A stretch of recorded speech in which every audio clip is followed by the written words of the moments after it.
శ్రీమాత్రే నమః. వృషభ రాశి వారికి మాస ఫలాలు కార్యక్రమానికి స్వాగతం సుస్వాగతం. ఏ విధంగా ఉండబోతోంది? కృత్తిక 2, 3, 4 పాదాలు తదుపరి చూసినట్లయితే రోహిణి నక్షత్రం, మృగశిర ప్రథమ ద్వితీయ. ముఖ్యంగా చూస్తున్నట్లయితే శుక్రాచార్యుడు చూస్తేనేమో శుక్రుడు మనకి వృషభంలోనే ఉన్నాడు. ఆయన రాస్యాధిపతి కూడా. ద్వితీయంలో చూస్తే రవిల యొక్క కలయిక కనిపిస్తోంది. ఆ తర్వాత చూస్తే బుధుడు తృతీయంలో కనిపిస్తున్నాడు. చతుర్థంలో గోచార చంద్రుడితో కూడినటువంటి కుజ కేతువులు. అదేవిధంగా చూస్తున్నట్లయితే కనుక మనకి 10వ ఇంట్లో రాహువు, 11వ ఇంట్లో శని భగవానుడు కనిపిస్తున్నారు. ముఖ్యంగా ఏ విధంగా ఉండబోతోంది వృషభ రాశి వారికి అనే విషయాన్ని మనం పరిశీలిద్దాం. ముఖ్యంగా కొన్ని విషయాలలో మీరు ఆచితూచి అడుగులు వేసినప్పటికీ కూడా కొంచెము 15వ తారీఖు వరకు నాలుక స్పీడ్గా ఉపయోగించడం వల్ల చిన్న చిన్న తలకాయ నొప్పులు వచ్చేటటువంటి విషయం ఉంది. ఇందువల్ల రవి మార్పు వలన తరువాత మారడం తరువాత మీకు అన్ని విధాలా కూడా అద్భుతాలే జరుగుతాయి. రవి ఎప్పుడైతే ఉన్నాడో నాలుక స్పీడుగా ఉంటుంది, కొంచెం కోపం అధికంగా ఉంటుంది. వాటిని మీరు అదుపులో పెట్టుకోవాల్సి ఉంటుంది. అదేవిధంగా చూస్తున్నట్లయితే కనుక వృత్తి ఉద్యోగ పరిస్థితుల్లో బ్రహ్మాండమైనటువంటి లాభాలు గడిస్తారు.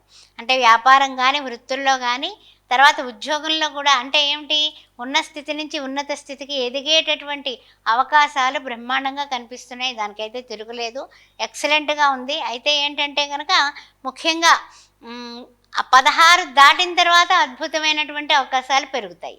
16 వరకు ఒకెత్తు, 16 తర్వాత బ్రహ్మాండంగా రవి ఎప్పుడైతే మారాడో ఇంకా మీకు తిరుగులేదు అనుకోవచ్చు.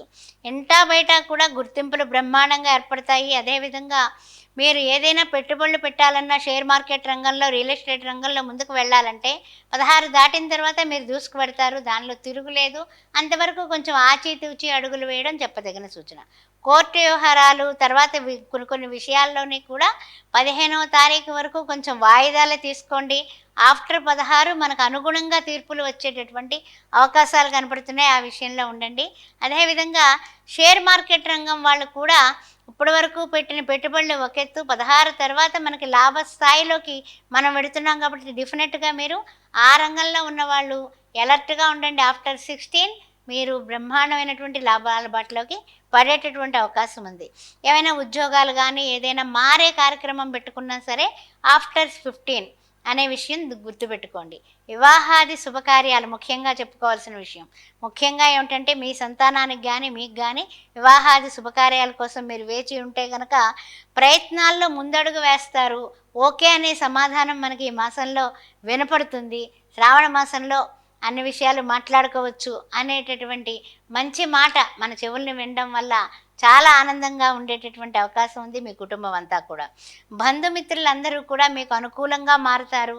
అంటే టైం బాగుంటే చూడండి, మనం ఇచ్చుకునే చోట కానీ, పుచ్చుకునే చోట కానీ, లేకపోతే రాజకీయ నాయకులకి పై పదోన్నతి విషయంలో కానీ, లేకపోతే పై వాళ్ళ దగ్గర కానీ, పై రాజకీయ నాయకులు వాళ్ళకంటే పెద్ద స్థాయిలో ఉన్నటువంటి వాళ్ళ దగ్గర కానీ మంచి గుర్తింపు, మంచి కీర్తి, మంచి ప్రతిష్ట ఏర్పడతాయి. సమాజంలో కూడా మీకు మంచి గుర్తింపు కలుగుతుంది.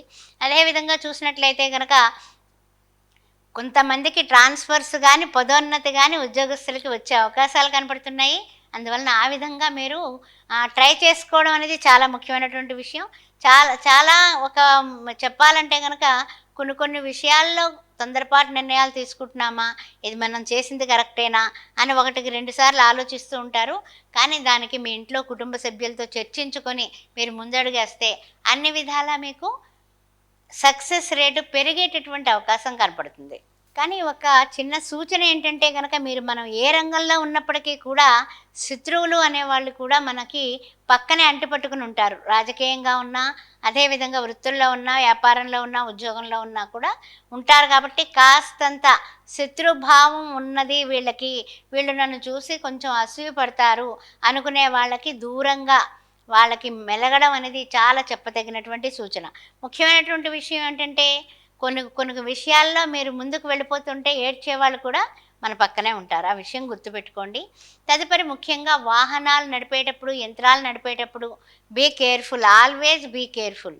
కారణం ఏమిటంటే కనుక అర్ధాష్టమ కుజుడు వలన ఇంజరీలు జరిగేటటువంటి ప్రమాదం ఉంది. కాబట్టి ఆ విషయంలో బీ అలర్ట్గా ఉండండి. ఏతావాతా చెప్పాలంటే వృషభ రాశి వారికి తిరుగులేదని చెప్పొచ్చు ఈ మాసం. కాస్తంత బళ్ళు నడిపేటప్పుడు జాగ్రత్త తీసుకుంటే సరిపోతుంది. ఇహ మనం చేసుకోవాల్సిన రెమెడీస్ ఏమిటయ్యా అంటే గనక, ప్రతిరోజు సూర్యారాధన చేసుకోవడం. రాస్యాధిపతి కుజుడు అక్కడే ఉన్నప్పటికీ కూడా సూర్యారాధన, మనం సూర్య నమస్కారాలు చేసుకోవడం వల్ల కూడా అన్ని విధాల అనుకూలంగా ఉంటుంది. అదేవిధంగా ఇంకొక చిన్న విషయం ఏమిటంటే గనక, సుబ్రహ్మణ్యేశ్వర స్వామికి మంగళవారం చేయటం, మంగళవారం నాడు అభిషేకానికి ఆవు పాలు ఉపయోగించి అభిషేకం, ఎర్రటి పూలతో అర్చన చేయించుకొని, ఆ రోజున ఎర్రటి గుడ్డలో కట్టినటువంటి కందిపప్పు కేజింపావు ఎవరికైనా పేద బ్రాహ్మలకి తాంబూలంతో సహా దానం చేయడం మంచిది. అదేవిధంగా ఒక వారం ఇలా దానం చేస్తే, ఒక వారం భోజనం దానం చేయండి, స్వయం పాకం దానం చేయండి. అలా చేస్తూ ఉంటే కనుక అర్ధాష్టమ కుజుడు వలన ఏ విధమైనటువంటి వాహన ప్రమాదాలు జరగకుండా ఉంటాయి. ప్రతిరోజు మీరు అనుకోవాల్సిన నామం ఏంటయ్యా అంటే కనుక, ఓం సాం శరవణ భవ, ఓం సాం శరవణ భవ అనుకుంటూ ఉండండి. విజయపదంగా ముందుకు సాగాలని మనస్ఫూర్తిగా కోరుకుంటూ అమ్మవారిని శ్రీమాత్రయే నమః.